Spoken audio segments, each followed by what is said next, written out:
Hay un segundo paquete de lineamientos que tiene que ver con temas de organización y regulación de la industria.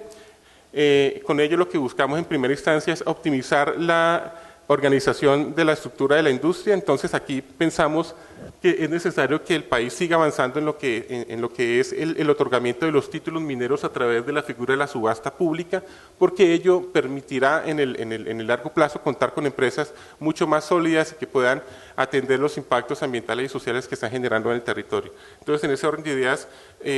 pensamos que no se puede seguir otorgando el título únicamente con la presentación de la cédula, sino que es necesario además ejercer o solicitar requisitos mucho más exigentes a las empresas que requieren esos títulos mineros. En ese orden de ideas también pensamos que es necesario realizar un plan de choque para el tema de la formalización, que ya el Plan Nacional de Desarrollo pues da algunas luces sobre eso al definir unas áreas de reserva orientadas precisamente a estos temas de la formalización. Es necesario definir cuáles de esas empresas o de esas explotaciones que están siendo informales son susceptibles de legalización o no, porque pues muchas de ellas están en zonas que son incompatibles con la minería, están en áreas protegidas, o muchas de ellas simplemente técnicamente son inviables porque es imposible que cumplan las condiciones dada la ubicación en la cual se encuentran. La necesidad de estimular a las empresas mineras grandes para formalizar a las empresas pequeñas, pues esto también mediante el otorgamiento de algún tipo de incentivo a esas grandes empresas para que faciliten ese tema de la formalización. Es necesario también avanzar hacia una regulación coherente e integral en los tipos de minerales para el ciclo de vida de los proyectos. Entonces, aquí pensamos que es necesario que la reglamentación haga énfasis en el monitoreo y seguimiento de los proyectos, más que en la aprobación de los mismos. Hoy vemos que la reglamentación colombiana está enfocada en la aprobación del proyecto, en la revisión del PTO, en la revisión del plan de trabajo de obras o en la revisión del plan de manejo ambiental, pero se descuida mucho el tema del seguimiento. Entonces consideramos que más que fortalecer la aprobación, lo que se debe fortalecer es el seguimiento y el monitoreo constante a los proyectos que se están ejecutando. En ese orden de ideas, la necesidad de hacer evaluaciones periódicas que incluyan análisis costo-beneficio para ver si realmente el proyecto está cumpliendo con lo que se comprometió y si realmente está generando desarrollo o no para las regiones. Registro y seguimiento a los procesos de comercialización. Aquí hemos avanzado con el Ministerio de Minas y con la ANM en la configuración del RUCOM, que es el Registro Único de Comercializadores Mineros, que lo que pretende precisamente es hacer un registro del proceso de comercialización de los diferentes minerales en el país. La reglamentación del cierre de minas. Consideramos que el cierre de minas únicamente no debe ser visto desde el punto de vista ambiental como el abandono adecuado del territorio en el cual se desarrolló la actividad, sino que además debe incorporar variables económicas y sociales, debe incorporar de alguna forma herramientas que permitan que una vez se vaya la actividad minera de la región, pues se atenúen los impactos de marcharse del territorio. Entonces, en ese orden de ideas, el plan de cierre de minas debe contemplar acciones para mitigar el impacto de la salida de la actividad en el territorio.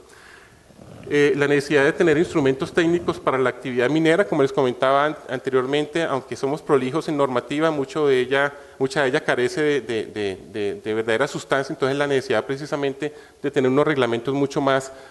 técnicos y mucho más detallados. Mayor transparencia y adopción de cumplimiento de estándares. Aquí el país está avanzando rápidamente en la incorporación en la iniciativa EITI, que es una iniciativa que busca precisamente hacer un seguimiento a las inversiones provenientes de la actividad minera. Entonces, el PENON el mensaje que da es sobre la necesidad de adoptar este tipo de estándares y otros que busquen que las empresas incorporen mejores prácticas en sus actividades productivas. Finalmente, los lineamientos que tienen que ver con el tema de la información y la promoción del capital humano y la innovación en el territorio. Tenemos un primer lineamiento que tiene que ver con la necesidad de generar sistemas de información unificados en plataformas que de alguna forma recojan la información de las diferentes entidades oficiales que la generan. Entonces, la necesidad de fomentar este tipo de plataformas para que las entidades que toman decisiones en torno a la actividad minera y los mismos empresarios mineros accedan de manera fácil y de manera centralizada a la información que tiene que ver con su actividad. Ejercicios regionales de ordenamiento territorial en zonas de interés minero, la necesidad precisamente de hacer pilotos en zonas como Santurbán o aquí mismo en Antioquia, en algunas regiones del departamento donde se presentan conflictos relacionados con el uso del suelo. Entonces precisamente estamos avanzando en la UDME en la configuración de algunos pilotos en el Cauca, en el mismo Santander y aquí en Antioquia, para avanzar en esos pilotos regionales para de alguna forma que nos sirvan para aprender de esa experiencia y a partir de ello generar unas guías, unos documentos más técnicos para orientar precisamente la solución de conflictos relacionados con el uso del territorio. La integración de la información generada por el sector minero a las entidades oficiales. Vemos que la información que generan las empresas mineras en el proceso de exploración lamentablemente se queda archivada en los anaqueles de las entidades y no se incorpora a las plataformas oficiales. Aquí el mensaje del PENOM es precisamente la necesidad de incorporar esa información que generan las empresas mineras, las empresas de hidrocarburos, a las plataformas oficiales que tiene el país. La formación y profesionalización del capital humano. Lamentablemente el país no cuenta con un capital humano suficientemente capacitado para atender la demanda minera. Y en función de eso, lo que el PENOM recomienda es la necesidad de fortalecer los programas que tienen que ver con minería a nivel nacional. Sistemas de innovación regional y encadenamiento productivos. Aquí precisamente la orientación del PENOM está en el sentido de fortalecer esos encadenamientos productivos hacia adelante y hacia atrás, precisamente para garantizar que la minería genere un mayor desarrollo en las regiones. Entonces, básicamente esos son los lineamientos que ha definido de manera indicativa el Plan Nacional de Ordenamiento Minero, que fue adoptado el año pasado mediante resolución 256 de la UDME y que pretendemos nosotros pues sea un documento de referencia para la configuración de las políticas que tienen que ver con el sector minero, para la elaboración del Plan Nacional de Desarrollo Minero que también está a cargo nuestro y para la planeación minera a nivel regional. Finalmente, quisiera presentarles un avance de lo que es la herramienta que hemos construido con Conservación Internacional precisamente para coadyuvar a estas alertas tempranas en lo que tiene que ver con el desarrollo minero. Esta es una herramienta que fue desarrollada en un convenio que suscribió la Unidad de Planeación Minero-Energética con Conservación Internacional, utilizando la plataforma que ya pues tiene algunos años de existencia, la plataforma Tremartos. Hemos desarrollado una nueva versión de esta plataforma que es la versión 3.0, que además de la información ambiental que incorporaba la plataforma Tremartos tradicional, incorpora también información de tipo minero e información socioeconómica a nivel municipal. Entonces, esa plataforma es de acceso público, cualquier persona en cualquier lugar del mundo, desde su celular, desde su computador o tablet puede acceder a ella o puede ingresar a través de este link que aparece en la pantalla o a través de la página de la UDME, y esta plataforma lo que permite es tener información de cuatro grandes variables ambientales en primera instancia, variables socioeconómicas, variables mineras y variables que tienen que ver con el tema de riesgo. Entonces, ahí hemos incorporado la información oficial existente a la fecha en las escalas pues, que hay disponibles, y ustedes pueden acceder y a partir de esta plataforma hacer un análisis sobre la vulnerabilidad, por ejemplo, ambiental, en este caso, que tiene el territorio al desarrollo minero. Entonces, básicamente lo que se hace es incorporar el polígono del potencial proyecto minero para que el sistema nos arroje o nos diga cuáles son las restricciones que hay en esa zona, restricciones ambientales, o cuáles son las áreas que están excluidas de la minería, y de alguna forma tener de manera temprana una información que permita la toma de decisiones. Además, hemos desarrollado unos algoritmos desde la UDME con el apoyo de Conservación Internacional que nos permiten hacer una calificación y sacar unos semáforos sobre qué tan vulnerable es ambientalmente el territorio a la minería. Entonces, si es un territorio que está totalmente excluido de la minería, el semáforo es rojo, mientras que si es un territorio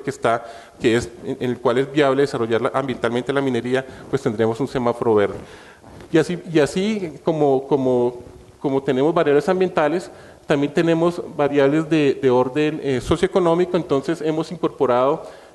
básicamente 4 índices que dan cuenta de las características socioeconómicas de los municipios y que tienen que ver con el desarrollo de la minería. Entonces, en primera instancia, el sistema nos permite evaluar cómo está el municipio en términos de pobreza, y nos permite ver el índice de pobreza a nivel municipal, nos permite ver el índice de desempeño fiscal para ver realmente cuál es el nivel de eficiencia del gasto público, el índice integral de los municipios, la población vulnerable, y en general estos índices lo que nos permiten es calificar el territorio para ver qué tan vulnerable puede ser socialmente al desarrollo minero. Entonces, obviamente, entre más críticos sean estos índices, pues se requiere una mayor intervención previa para preparar precisamente ese territorio para la llegada de los proyectos mineros. También tenemos un tercer subsistema que nos permite calificar la vulnerabilidad del territorio de la minería, y esto es en función de qué tanto potencial minero hay en esa zona. Entonces, en esta plataforma hemos incorporado la información sobre potencial minero que tiene el Servicio Geológico Colombiano, y en virtud de eso la plataforma nos permite calificar, dependiendo de la iniciativa que tengamos, en términos de información, qué tan viable es desarrollar el proyecto minero en la zona o no. Y finalmente,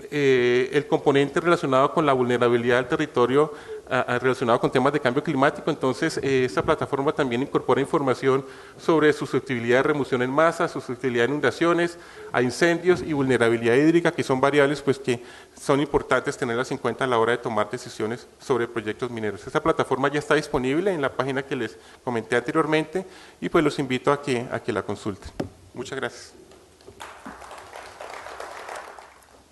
Bien, muchísimas gracias, doctor Wilson, por su presentación, y de esta manera damos por finalizada la primera sesión de la mañana. La idea es que regresemos a las 2 de la tarde para continuar con las ponencias y el panel de la tarde. Les recordamos que las presentaciones que vimos en la mañana de hoy van a estar en la página de Complexus. A todos muchísimas gracias por su asistencia y nos vemos a las 2.